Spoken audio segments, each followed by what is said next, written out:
오늘 본문은 우리에게 하나님을 신뢰하는 것이 어떤 것인가를 가르쳐주고 있습니다. 1절도 그렇게 시작하지 않습니까? 나 영혼이 잠잠히 하나님만 바라며. 하나님을 신뢰한다, 하나님을 의뢰한다. 우리 통상적으로 많이들 얘기하죠. 예수 믿는 사람은 하나님을 신뢰해야 된다, 하나님을 의뢰해야 된다는 너무나도 잘 알고 있는 말입니다. 믿음이 있는데 하나님을 신뢰하지 않는다, 그건 좀 어폐가 있고 이상한 믿음이 되겠습니다. 믿음이 있는데 하나님을 신뢰하지가 않는다면 그것은 바른 믿음은 아니죠. 하나님이 원하시는 믿음은 그 믿음으로 하나님을 의지하고 신뢰하는 데까지 가는 믿음이 하나님이 원하시고 기뻐하시는 믿음일 줄로 믿습니다. 그런 믿음으로 살아가는 삶이 어떤 것인가, 그 삶을 가르쳐서 1절에 보면 이렇게 말씀하고 있습니다. 나의 영혼이 잠잠히 하나님만 바라며. 근데 그 이유가 뭐냐면 나의 구원이 그에게서 나온다라고 말하고 있습니다. 우리가 신뢰의 근본적인 이유는 하나님이 우리를 구원해 주시기 때문에, 구원이 하나님으로부터 말미암이기 때문에 우리 하나님을 의뢰한다라고 말하고 있습니다. 근데 그 하나님을 의뢰하는 데 있어서도 그 시편 기자는 이렇게 말하고 있어요. 나의 영혼이 잠잠히 하나님만 바라며. 잠잠이라는 말은 히브리 원어나 영어 성경에 보면 침묵이다 라고 되어 있습니다. In silence. 그러니까 잠잠히 침묵 속에서 하나님만 바란다 라는 말입니다. 근데 이 잠잠히 하나님만 바라본다는 것은 아무것도 안 하고 침묵 속에만 있겠다라는 것은 아닙니다. 침묵 가운데 모든 것을 하나님 앞에 의탁하고 맡기고 하나님께 믿음으로 기다린다라는 의미가 여기 있습니다. 그러니까 잠잠히 하나님만 바란다는 것은요, 나의 삶 속에서 어떤 어려운 문제를 하나님 앞에, 사람들 앞에서 막 이야기하고 막 이럴 필요가 없다라는 거예요. 내 상황을 사람들한테 알릴 필요도 없다라는 거예요. 물론 서로 믿음의 동역자들이 기도해 주기 위해서, 어려운 상황을 위해서 기도해 줄 수는 있겠죠. 그런 면에서 서로 알릴 수는 있겠죠. 그러나 단순히 내 상황을 막 이야기하면서 불평하고 원망하고 그 문제를 나열하면서 그렇게 할 필요는 없다는 거예요. 여러분, 문제를 다 말한다고 그 문제가 해결이 되는 것은 아니다라는 거죠. 사람들은 자기의 마음이 답답하기 때문에 때로는 이렇게 말을 하는데, 그런 어떤 심리학적인 시원한 요소는 있습니다. 말을 막 하면은 자기의 답답한 상황을 사람들한테 알리고 말을 하게 되면 일단 자기의 마음이 시원한 거는 있겠죠. 해소가 되는 건 있겠죠. 그러나 내가 가지고 있는 문제가 본질적으로 해결되는 것은 아니다라는 것을 말해주고 있어요. 그 시편 기자의 그가 하나님 바라보는 방법, 신뢰하는 방법은 자기의 영혼이 잠잠히 침묵 가운데 하나님만 바라본다는 거예요. 이 영어 성경에서도 보면, 원문에서 보면은 어떤 의미가 있느냐면요, 침묵 가운데 하나님을 기다린다, 그렇게 말하고 있습니다.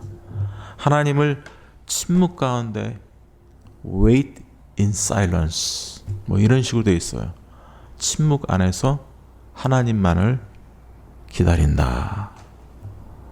여러분, 침묵 가운데서 하나님을 기다린다는 것은 하나님으로부터의 그런 어떤 응답을 소망하고 바라본다는 거예요.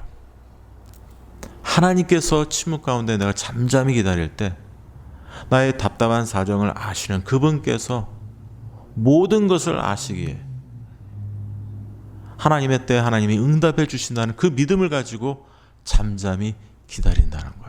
여러분, 이것은 믿음의 확신입니다. 믿음으로 간구하는 것입니다. 믿음으로 자기의 믿음을 표현하는 거예요. 왜냐하면 잠잠히 하나님만 바라며 라고 말하는 이유는 나의 구원이 그에게서 나오는도다. 여러분, 구약 성경에서는요, 구원이라는 말이 두 가지 의미가 있어요. 한 가지는 어려운 상황에서 나를 건져준다, 대적에서부터, 원수로부터 건져준다. 그래서 deliverance, 그런 의미가 있고요. 또 한 가지는 실질적으로 우리가 구원받는 것. 우리의 영원히 구원받는 것을 두 가지가 함축적으로 쓰여지고 있습니다. 근데 여기서도 마찬가지예요. 이 구원이라는 의미가 어려운 가운데서 대적으로부터 어떤 도전이나 이런 핍박으로부터, 공격으로부터 내가 건짐을 받을 수 있다라는 의미와 그의 영이 구원받는다. 두 가지 의미가 같이 함축되었다, 포함되었다라고 볼 수가 있습니다.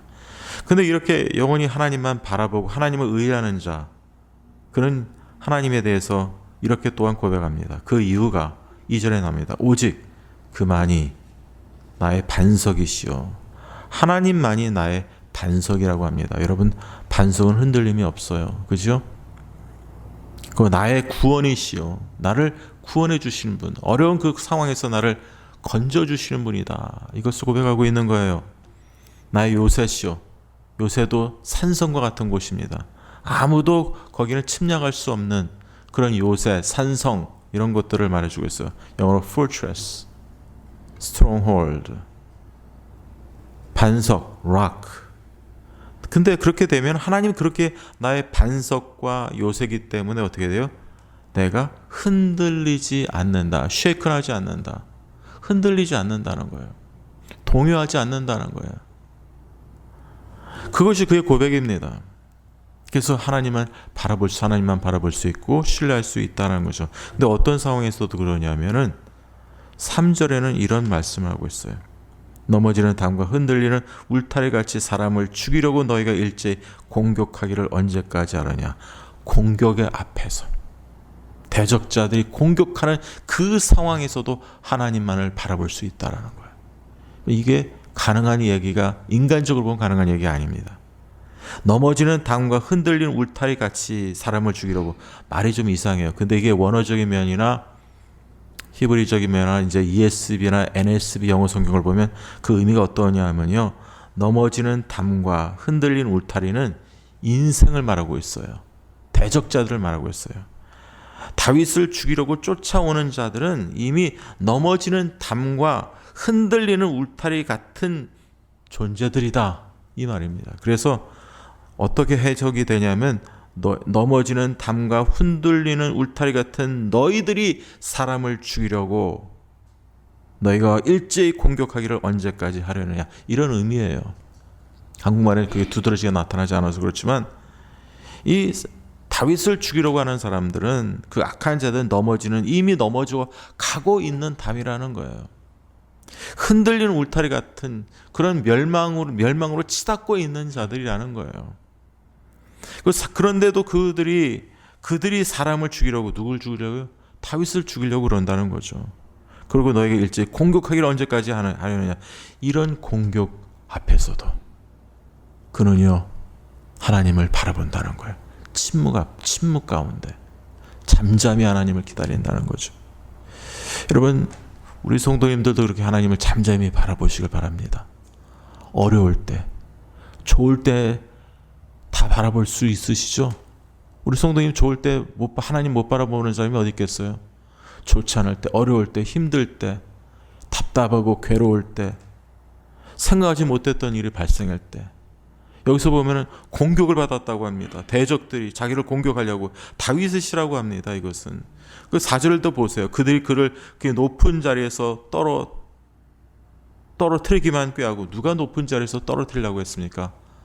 압살롬이 그랬어요. 다윗이 언제 높이 올라갔습니까? 왕이 됐지 않습니까? 왕이 된 그의 높은 자리에서 그를 끌어내리려고 했었던 것은 압살롬이 자기 아버지한테 도전했던 거죠. 자기 아버지를 죽이려고 높은 자리에서 떨어뜨리기만 꾀하고, 그것만 꾀하는 거예요. 그 압살롬과 함께 그런 모든 그 역적의 무리들이 다 그렇게 했었죠. 막 그냥 높은 자리에서 떨어뜨리기만, 그런 걸 꾀하고 거짓을 즐겨하니, 압살롬이 사실 사람들의 마음을 이간질하고 뺏어갔지 않습니까? 자기 아버지 대신에 그 거짓을 즐겨했던 거죠. 그러니까 겉으로 입으로는 축복하고 속으로는 저주로다. 그러니까 압살롬과 그의 무리들이, 반역의 무리들이 겉으로는 그럴듯한 말을 하고 좋은 말, 나이스한 말하고 축복하지만 속으로는 다 저주였다라는 것입니다. 여러분, 이런 상황에서, 이런 어떻게 보면은요, 저주하고 높은 자리에서 떨어뜨리게 하고 이런 위급한 상황에서 아들이 아버지를 배신하는 상황에서, 그의 생명의 위험 속에서, 그리고 대적들이 공격하는 그 상황에서 아들이 아버지를 배신하고 아버지를 죽이려고 하는 이런 위급한 상황과 이런 심리적인 상황에서 여러분 어떻게 해야 되냐? 그래도 하나님을 바라봐야 된다는 거예요. 그래서 그의 영혼이 잠잠히 하나님만 바라본다는 거예요. 이 3, 4절은요, 어떻게 보면 하나님을 바라보는데 방해 요소예요. 하나님을 온전히 바라보고 하나님을 응시하고 하나님을 영적으로 소망하고 바라보는데 방해하는 이 방해꾼들이 등장한 건데, 그런 상황에서도 하나님을 바라봐야 된다는 거예요. 또 어떤 방해 요소가 있습니까? 어떤 앞에서도 우리가 어떤 상황에서도 하나님을 바라보고 의지해야 됩니까? 9절을 보면 이렇게 말씀하고 있어요. 아, 슬프도다. 사람은 입김이요. 사람이 입김이라고 합니다. 아무런 가치가 없는 존재라는 거죠. 인생도 속임수이니. 여러분, 인생이 아무리 우리가 자랑할 거 많다고 생각하세요? 인생이 속임수입니다. 좀 기분 나쁘지 않습니까? 기분이 나쁠 것 같아요. 우리가 살아가는 인생의 의미를 부여한다면 인생이 속임수밖에 안 된다. 하나님 앞에서 그렇다는 거예요. 가치가 없다는 거예요. 하나님 절대적인 가치 대신 하나님 앞에서 인생은 한낱 안개와 같다라고 성경 그러지 않습니까? 속임수니 저울에 달면 그들은 입김보다 가벼우리로다. 허망한 존재라는 거예요. 그러니까 너무 이 인생에서 너무 가치를 부여하고 살아가는 것이 믿는 자들의 자세는 아니라는 거예요. 그래서 야고보서 보면 너희는 잠깐 보이다 사라진 거 안개라고 했기 때문에 뭐라고 했습니까? 우리가 주님을 위해서 이것도 저것도 해야 된다라고 말하고 있지 않습니까? 근데 그리고 또 뭐 하라고 하냐면 10절에 보면 포악을 의지하지 말며, 이거 폭력입니다. 물질적으로 어떤 폭력, 힘 이런 것들을 의지하지 말라는 겁니다. 그런 힘이 있다라면 내가 가지고 있는 우리가 가지고 있는 문제를 해결할 수 있지 않나 생각하는 것이 대다수의 사람들의 생각이에요. 어떤 힘, 인간의 능력, 의지하지 말며 탈취한 것으로 허망하여지지 말며. 탈취하는 것은 재물입니다. 이런 것들 허망해지지 말라는 거예요. 재물이 늘어도 거기에 마음을 두지 말지어다. 전리품, 재물 이런 것들이 막 늘게 되면 어떻게 됩니까? 사람이 좋아합니다. 부를 쌓게 됩니다. 재물 자체가 나쁘다는 건 아닙니다. 돈 자체가 나쁘다는 건 아니죠. 돈을 사랑하는 것이 일만하게 근원이라고 했죠. 일만하게 뿌리. 돈을 사랑하는 것이 잘못됐다 그랬지 돈을 나쁘다라고 성경은 말하고 있지 않습니다. 그런데 재물이 늘어도 거기에 인간들은 마음을 둡니다. 재물에 마음을 소망을 둬요. 근데 이렇게 되게 되면 어떻게 됩니까? 하나님을 신뢰할 수 있겠어요? 그 하나님을 잠잠히 하나님만 바라볼 수 있겠습니까? 우리가 소유한 거, 그리고 또한 어떤 포악, 힘, 그리고 사람들을 의지하고, 사람은 입김이라고 하고 사람은 속임수라고, 인생은 속임수라고 하는데 사람을 의지하고 싶어하는 마음이 인생들의 우리의 마음에 있어요. 사람, 보이는 어떤 힘, 그리고 재물, 내가 소유한 거, 그런 것들을 의지하고 싶어하는 속성들이 사람들에게 있다는 거예요. 그리고 아까 앞에서 3, 4절에 나와 있던 거, 또 공격 앞에서 우리를 힘들게 하는 대적들의 공격, 사람들의 저주, 억울하게 하고 이간질을 당하면서 여기서 다윗의 그런 사례들, 그런 상황 앞에서도 정말 하나님을 신뢰하는 것이 참다운 신뢰라는 거예요. 그러니까 신뢰하기 어려운 조건들을 여기서 나열하는 거예요. 3, 4절, 9절, 10절들은 우리가 하나님을 신뢰하는 데 있어서 걸림돌이 되는 그런 방해 요소들, 그런 상황에서조차도 우리는 하나님을 신뢰해야 된다. 그게 신뢰라는 거예요. 모든 상황이 잘 됐을 때, everything is okay 될 때, 그때만 하나님을 신뢰하는 것이 신뢰가 아니라는 거예요.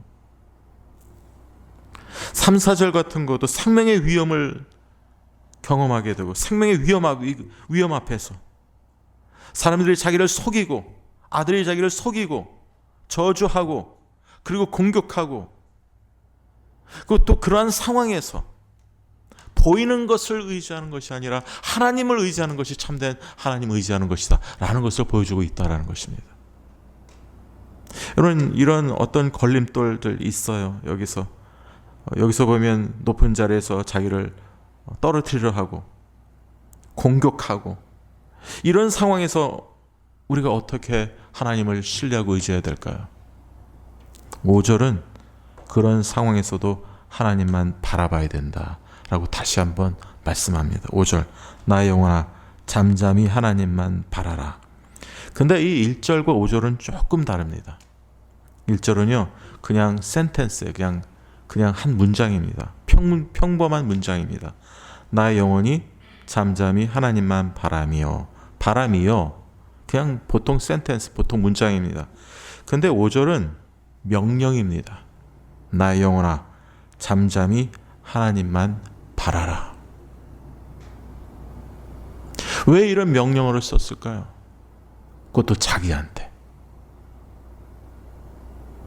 아무리 하나님을 바라보고 소망하고 의지한다고 해도 그의 마음이 흔들릴 때가 있었을 거예요. 이런 어려움 속에서,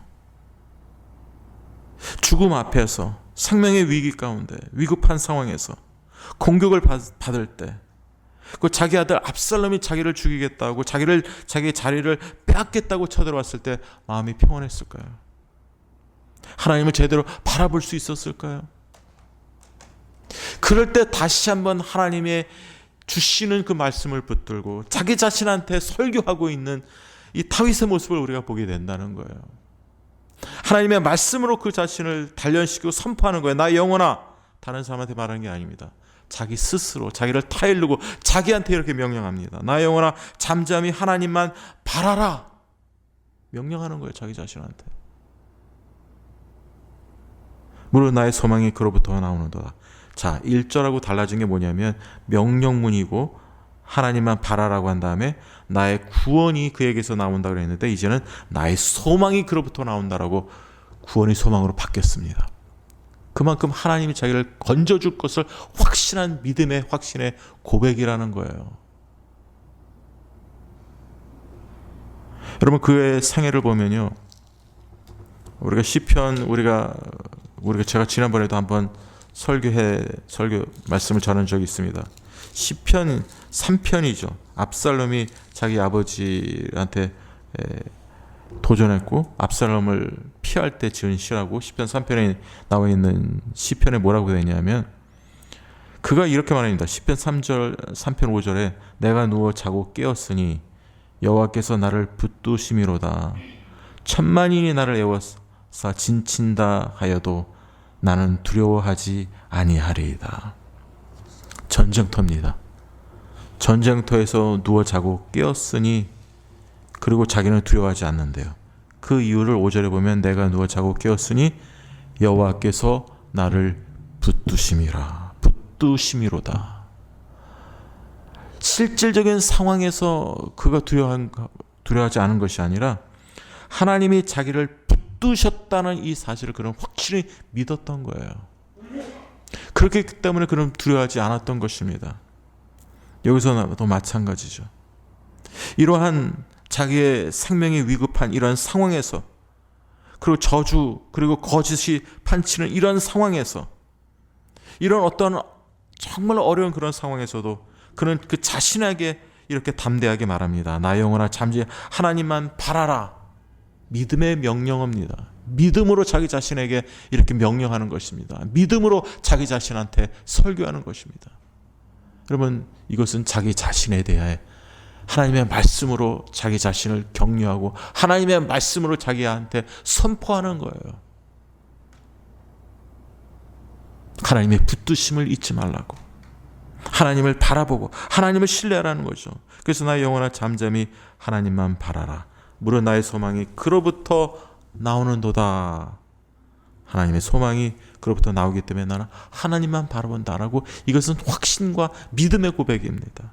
우리 성도님도 이런 믿음의 고백을 갖고 신앙생활 하시기를 바랍니다.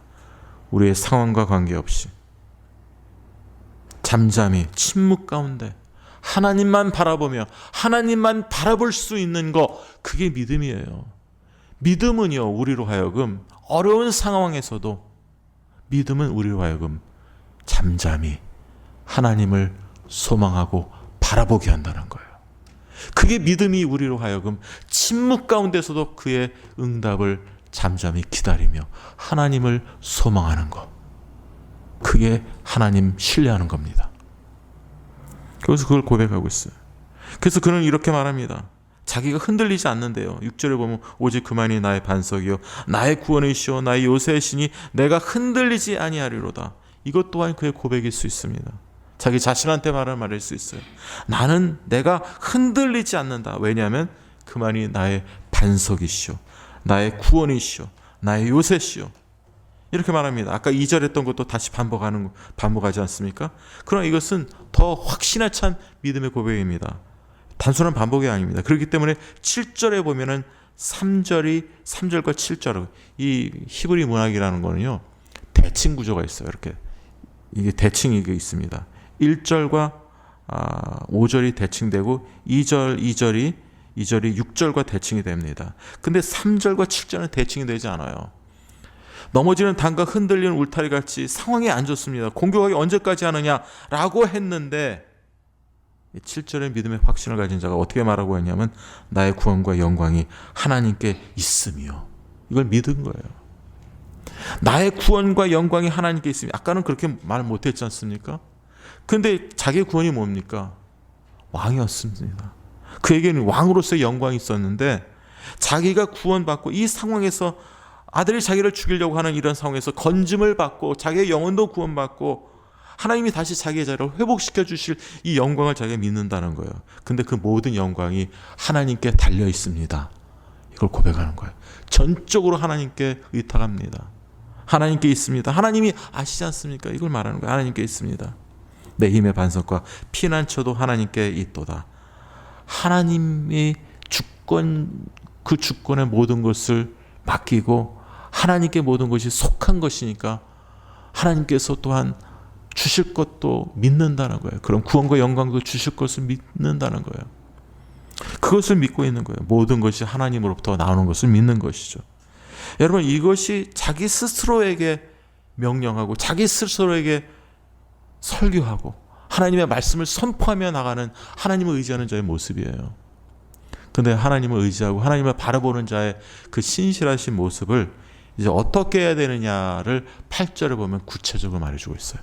우리 성도님들이 어떻게 하나님을 신뢰하는지, 바라봐야 되는지, 어떻게 하나님을 신뢰하고 바라볼 수 있을까요? 8절은 이렇게 말씀합니다. 대적 백성들아, 시시로 그를 의지하고. 백성들아, 자기뿐만 아니라 이제 일반 백성들한테도 가르쳐 주는 거예요. 하나님을 어떻게 의뢰하는지를, 어떻게 신뢰하는지. 시시로란 말은 항상 조금 하나님을 종종 의지하다가 어쩔 때는 의지하지 못하는 것이 아니라 항상 의지하는 것을 말하고 있어요. 영어로 보면 at all times, trust in him at all time. 항상 우리가 그를 의지해야 된다는 거예요. 백성들아, 시시로 그를 의지하고 항상 늘 그를 하나님을 의지해야 된다는 것을 말해주고 있습니다. 그리고 그렇게 말하면서 이렇게 말합니다. 그의 앞에, 하나님 앞에 마음을 토하라. 여기 중요한 단어가 있습니다. 하나님을 의지하는 데 있어서 하나님께 마음을 토해야 된다라는 거죠. 여러분, pour out your heart before him. 이 쏟는다, 토한다는 말은 pour out, 쏟아버린다는 거예요. 마치 물을 쏟는 것처럼 쏟아버린다는 거죠. 여러분, 이런 기도를 했던 사람이 또 있었어요. 한나가 성전에서 기도할 때 이런 말을 하고 있습니다. 사무엘상 1장 10절에 한나가 마음이 괴로워서 여호와께 기도하고 통곡하며. 기도하고 통곡했다고 하는데 나중에 어떻게 하냐면 사무엘상 1장에 보면은 뭐라고 하냐면 이런 말을 하는 적이 있어요. 엘리 제사장이 그에게 그가 술을 포도주를 먹은 걸로 생각했을 때 이렇게 고백합니다. 한나가 대답하여 이르되 내 주여 그렇지 아니하나이다. 나는 마음이 슬픈 여자라 포도주나 독주를 마신 것이 아니요 여호와 앞에 내 심정을 통한 것뿐이오니. 이 통했다라는 말도 I pour out my soul before you. I pour out my soul before you. 나의 영혼을 하나님 앞에 쏟아왔다. 이렇게 말하고 있어요. 나의 영혼을 하나님 앞에 쏟았다. 한나가 그렇게 말했습니다. 통곡하며 기도했던 그의 모습이 나의 심정을 하나님 앞에, 나의 영혼을 하나님 앞에 쏟아붓는 것 같은 그런 기도를 했다는 거예요. 여기서도 하나님을 의지하고 그의 앞에 너의 마음을 토하라, 쏟아부으라는 거예요. Pour out your heart before Him in the presence of God. 하나님 앞에서 너의 마음을 쏟아붓는 것이 토한다는 의미예요. 여러분의 마음을 어떻게 하나님 앞에 토합니까? 좋은 것만 토하시겠어요? 우리가 하나님 앞에 토한다는 것은 결국 기도를 말하고 있어요. 하나님 앞에 마음을 쏟아붓고 토하는 그런 기도에서는 좋건 싫건 안 좋은 거 모든 것, 우리의 삶 속에서 모든 것을 하나님 앞에 솔직히 고백해야 됩니다. 하나님 앞에 토하는 데 있어서 내가 내 삶에 있어서 좋은 것만 토하는 게 아니에요. 나쁜 거, 안 좋은 거, 나에게 안 좋은 일 생긴 것까지도, 좋은 일 생긴 것까지도, 심지어는 죄까지도 고백하고 토하고 하나님과 관계 속에서 솔직하게 고백하는 것이 토하는 기도입니다. 나의 온 정성을 다해 나의 전심으로 나의 마음을 쏟아붓고 나의 영혼을 쏟아붓는 그런 기도, 그런 토하는 것 같은 토함이 그게 참된 기도라는 것을 가르쳐주고 있는 거예요. 하나님을 신실히 의지하려면요, 우리 성도님의 마음을 쏟아부어야 돼요. 여러분이 하나님 앞에 여러분의 사정과 여러분의 상태, 모든 것을 전심으로 내 삶 속에서 내가 가지고 있는 고민과 갈등과 문제와 모든 것을 솔직히 하나님 앞에 그대로 아뢰어야 되는 거예요. 그래서 뭐라고 했습니까? Don't be anxious about anything. 우리가 저 김호 기사님 집에 갔어도 한번 그 본문도 말했지 않습니까? 아무것도 염려하지 말고 오직 모든 일에 기도 간구로 너희 구할 것을 감사하면 하나님께 아뢰라. 아뢰야 되는 거예요. 답답합니까? 괴롭습니까? 힘듭니까? 하나님 바라보는 게 잘 안 되지 않습니까? 잘 되세요? 안 됩니까? 그러면 아뢰야 돼요. 쏟아부어야 됩니다. 여러분의 마음과 여러분의 영혼이, 나의 영혼이 쏟아붓는 것 같은 그런 정성과 믿음으로 나의 온 정성 다해. 거긴 정성이 들어갑니다. 솔직함이 들어갑니다.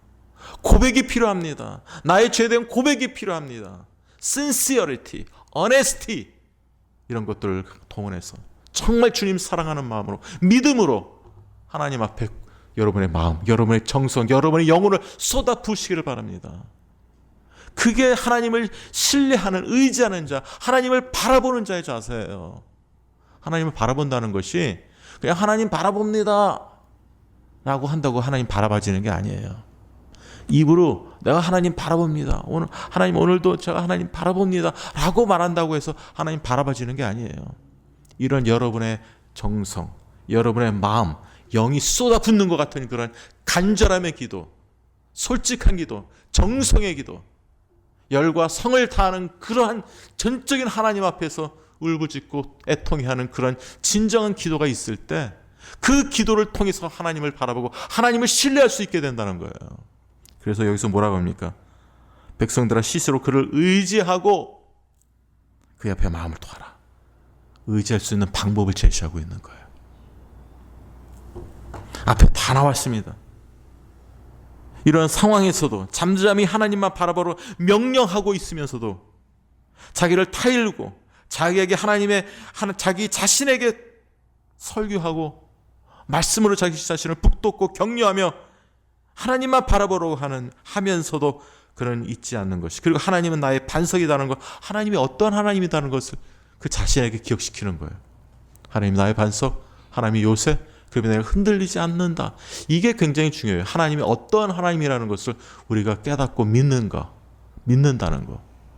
하나님을 모르고 이렇게 시시때때로 이렇게 의지할 수 있는 게 아닙니다. 하나님에 대해서 클리어한 픽처, 하나님에 대해서 확실한 그런 하나님이 어떤 분이라는 것을 믿고 난 다음에는 우리가 주님을 의지할 수가 있어요. 하나님을 의지할 수가 있고, 하나님 앞에서 여러분의 마음을, 영혼을 쏟아붓는 그 기도를 통해서 여러분이 하나님과 관계가 회복이 되는 거예요.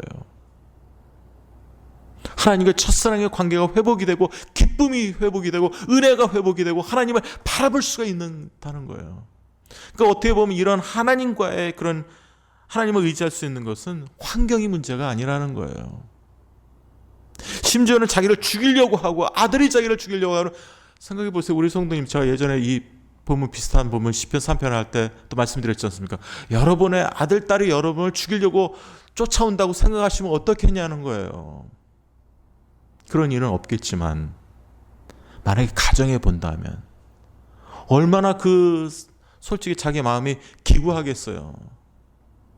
다윗의 마음이, 내가 사랑했던 아들인데, 내가 그 누구보다도 사랑했던 나의 아들이, 아니 이것은 생명의 위험을 떠나서 참담했을 것 같아요. 내가 잘못 살았구나. 아들이 나를 죽이려고 쫓아온다니까 이건 내가 잘못 살았구나. 굉장히 힘들었을 거예요. 그리고 그가 마음을 토해냈을 때는 분명히 하나님, 그가 회개했을 거예요. 예전에 바세바를 취했을 때도 회개했겠지만 자기가 잘못 사는 삶에 대해서 좋은 거 싫은 거 모든 거를 그가 토해낸 그 토함이, 쏟아부은 내용이 우리가 생각하는 것 이상으로 그가 쏟아냈을 것 같아요. 막 가슴 아파서 그의 잘못된 삶, 그런 것 하나님 앞에 막 고백하고 토해내고, 그게 그 자신의 그 토함이었을 겁니다. 쏟아낸 것이었을 것입니다. 그런데 그렇게 쏟아냈기 때문에 그가 하나님을 의지할 수 있었다는 거예요. 그렇기 때문에 8절에 보면 백성들아 시시로 그를 의지하고 그의 앞에 마음을 통하라. 자기가 그렇게 했기 때문에 백성들한테 권면하는 거예요. 너희들도 그렇게 고백하라고, 의지하고, 너의 마음을 토하고 쏟아 부으라고. 여러분, 우리 성도님들 제가 권면합니다. 답답하세요? 힘드세요? 답답한 일이 있을 때 우리 성도님들 잊지 마시기 바랍니다. 하나님 앞에서 우리 성도님들의 마음을 솔직히 고백해 보세요. 하나님, 내가 이렇게 힘듭니다. 답답합니다. 하나님 앞에서 여러분의 마음을 다 토해내세요. 있는 그대로 고백하세요. 좋은 일이거든 나쁜 일이거든 죄든, 아니 어떤 상황을 그대로 있는 그대로 그냥 주님께 아뢰세요. 솔직히, 하나님 나 너무 힘듭니다. 답답합니다. 아무도 나를 이해해 주지 못합니다. 다윗이 그러지 않겠습니까? 자기 아들이 자기를 죽이려고 쫓아오는데 그런 마음이 안 들었겠어요? 누구한테 무슨 하소연을 할 수가 있겠어요? 근데 그 이유를 말합니다. 8절 보면요, 시시로 그를 의지하라, 그의 앞에 마음을 토하라고 하면서 하나님은 우리의 피난처시로다. 여기 보면 히브리어나 왜냐하면이라는 말이 들어가 있어요. 왜냐하면 히브리어로 왜냐하면 for he is our refuge. 왜냐하면 그가 우리의 피난처시기 때문에. 피난처는 뭐예요? 우리가 피할 수 있는 거예요. 하나님은 나의 피난처시라는 말은, 다윗이 그런 말을 종종 해요. 그 말은 하나님께 내가 피할 수 있습니다. 내가 하나님께만 내가 의지하고 하나님만 신뢰합니다. 피난처가 된다는 거예요. 피난처에서 어려운 일이 있을 때, 재난이 있을 때 거기서 피하는 장소 아닙니까? 근데 하나님이 그렇게 피난처라는 거예요. 거기서 피할 수 있는 분이 바로 우리 하나님이라는 거예요. 우리 하나님이 여러분의 피난처 되심을 믿습니다. 여러분이 피하세요. 그분께 모든 것을, 여러분의 어려움과 답답함을 아뢰고 맡기고 고할 수 있는 여러분의 피난처가 바로 우리 하나님이시다는 사실입니다. 그럴 때 우리가 고백할 수가 있어요. 그렇게 우리가 마음을 토해낼 수가 있다는 거예요. 그때 하나님이 주시는 위로의 은혜가 분명히 거기에는 있다는 사실을 잊지 마시길 바랍니다. 자, 이제는 하나님 앞에 그렇게 우리의 마음을 토하고 쏟아붓고 주님을 의지하고 우리 피난처 되신 우리 하나님을 의지하고 이렇게 할 때 우리는 하나님을 바라볼 수가 있습니다. 또 한 가지 마지막엔 이런 말을 해요. 11절을 보면 하나님이 한두 번 하신 말씀을 내가 들었나니 권능은 하나님께로 속하였다 하셨도다. 자, 이제 이 상황과 다른 말씀을 합니다. 하나님께 자기가 그 당시에는 들을 수 있던 시도였으니까 이 권능, 능력을 말해주고 있어요. 파워. 하나님께 속했다는 거예요. 주의 인자하시면 주께 속하였나니 두 가지가 하나님께 속했는데 하나는 능력이고 하나는 인자다. 여러분, 인자는 헤세드, 히브리어로 헤세드는 제가 예전에도 말씀드렸지만 하나님의 한결같은 사랑, loving kindness, 인애, 자비, 그리고 신실, 영어로는 loving kindness, mercy, 자비, loyalty, faithfulness 이런 걸 다 컴바인하고 합쳐진 말이 인자입니다. 그게 인자예요. 신실, 사랑, 자비, 한결같은 사랑 이런 게 다 합쳐진 게 인자입니다. 이게 다 하나님께 속했다는 거예요. 그리고 신약에서는 이게 뭐로 바뀌어지냐 하면 은혜, 언약적 사랑, 은혜를 말해주고 있어요. 하나님의 아가페 또 말해주고 있습니다. 하나님의 사랑, 아가페적인 무조건적인 사랑. 근데 우리가 구원받은 게 하나님의 은혜와 사랑으로 구원받았지 않습니까?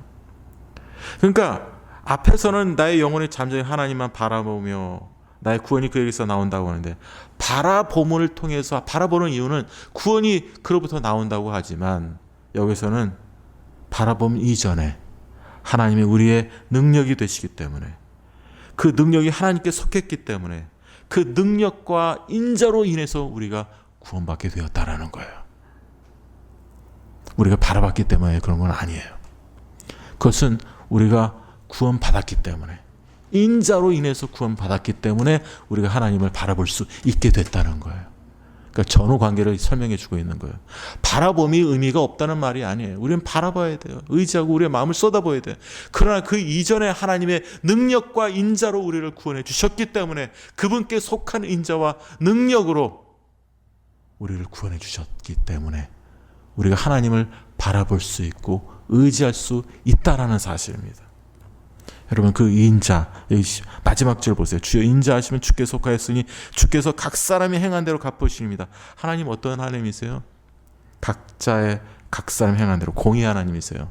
자, 이제 두 가지가 나옵니다. 인자, 사랑입니다. 한결같은 사랑, 자비입니다. 사랑, 근데 공의입니다. 하나님은 공의 하나님이세요. 뿐만 아니라 자비와 사랑의 하나님이세요. 자비, 사랑과 공의를 어디서 볼 수가 있어요? 십자가에서 볼 수가 있어요. 십자가는 하나님의 사랑과 공의를 가르쳐 줍니다. 왜냐하면요, 공의대로 따지면 우리는 다 죽어야 돼요. 멸망받아야 돼요. 그게 공의입니다. 그래서 그 공의를 위해서 예수님이 이 땅에 오셔서 우리를 위해 죽으셔 주신 거예요. 우리가 공의대로 따지면 여기 계신 성도님들 제가 다 죄 형벌로 인해서 우리는 다 죽어야 돼요. 그 죄의 형벌을 누가 대신 받았냐면 예수님이 대신 받으시고 그 공의의 결과를 친히 받으신 거예요. 예수님이 죽음으로. 그게 십자가입니다. 그리고 그걸 또 뭘 얘기해 주냐 하면은 그 공의의 사건은 우리 위해서 대신 죽게 하셔서 우리를 구원해 주신, 우리의 죄를 용서해 주신, 우리를 의롭다고 하신 하나님의 사랑이기도 합니다. 그게 십자가입니다. 그래서 기독교에서 십자가가 그렇게 중요한 거예요. 십자가를 보면서 하나님의 공의와 사랑을 보아야 된다는 겁니다. 그것 때문에 예수님의 십자가에서 이루신 그 사역으로 인해서 우리가 구원받은 거예요. 그런데 친히 그렇게 예수님을 통해서 그의 공의와 사랑으로 인해서 우리를 구원해 주신 이 모든 것이, 그렇게 하신 것이 성부 하나님의 뜻이에요. 그 하나님의 능력으로 그 모든 것을 다 하셨다는 거예요. 그래서 오늘 여기 그게 다 나오는 거예요. 하나님의 권능이 우리를 구원해 주셨어요. 예수 그리스도 십자가의 사역을 통해서. 여러분, 그래서 우리가 구원받은 자가 된 것이에요. 그 구원받은 자는 어떻게 될까요? 어렵고 힘들 때, 답답할 때, 정말 사람들이 나를 이해하지 못하고 억울하고 자기 아들이 자기를 쫓아서 죽이려고 하는 그런 답답한 상황, 이해할 수 없는 상황입니다. 이거는 이해할 수 없는 상황인데 그런 상황에서도 늘 하나님을 CC로 의지할 수 있다는 거예요. 침묵하면서 하나님을 잠잠히 기다릴 수 있다는 거예요. 여러분, 우리는 답답하고 힘들 때요, 잠잠히 하나님을 기다리시길 바랍니다. 사람한테 말할 필요 없어요. 정말 여러분의 속마음까지 다 이해하시고 여러분을 정말 자기 자신같이 사랑하는 사람이라면 또 이해해 줄 수 있어요. 근데 사람은요, 속성이 어떠냐면 한 사람의 그 성도의 그런 어떤 아픔과 어려움을 알면은 정말 자기 마음처럼 불쌍히 여기는 그런 마음이 아닐 때가 많아요. 인간의 한계예요, 그게. 그러니까 우리는 그러면 안 되죠. 크리스찬이기 때문에. 근데 보여지는 인간의 한계가 그렇기 때문에 교회에서도 분쟁이 있고 싸우고 다투는 일이 그렇게 많은 거예요. 그래서 성경 공부하고 나눔하고 쉐어링하면서 여러분들 큰 교회에서 성경 공부하고 묵상 세미나하고 뭐 그런 거 묵상 많이 하지 않습니까? 그리고 큐티 나눔하다가 어떤 일이 생기는지 알아요? 저 주위에 있는 목사님들한테 들어요. 큐티 나눔하다가 사람들이 자기 속에 있는 거 모든 비밀을 다 얘기하다가 앞에서는 뭐 불쌍히 여기도 뒤에서는 그걸 얘기를 한다는 거예요. 뒷담화를 하는 거죠. 그러니까 그것 때문에 또 상처를 받습니다. 인간의 한계입니다. 서로 구하고 아뢰는 게 나쁘다는 게 아닙니다. 인간의 한계는 그렇다는 것을 우리에게 가르쳐 주시면서 우리가 진정히 우리의 문제를 아뢰야 할 대상은 하나님 아버지라는 거예요. 그분께만 우리의 모든 문제를 아뢰시길 바랍니다. 그분께만 모든 것을 여러분들 고백하시고 여러분의 마음과 심정을 쏟아부으시는 구원받은 자에게 그리스도의 십자가의 구속으로 인해서 구원받았기에 이제는 그분께 여러분의 사정을, 마음을, 심정을 토하시기를 바랍니다. 그래서 그분을 의지하시길 바랍니다. 그분을 소망하시길 바랍니다. 침묵 가운데 그분만을 기다리며 하나님이 어떻게 해주시겠지, 하나님 믿음으로 살아가는 삶이, 침묵 가운데서 믿음으로 기다리는 삶이 여러분과 저의 삶이다라는 사실을 잊지 마시고 그러한 믿음의 삶을 사시는 우리 성도님들 되시길 간절히 소원하고 축원합니다.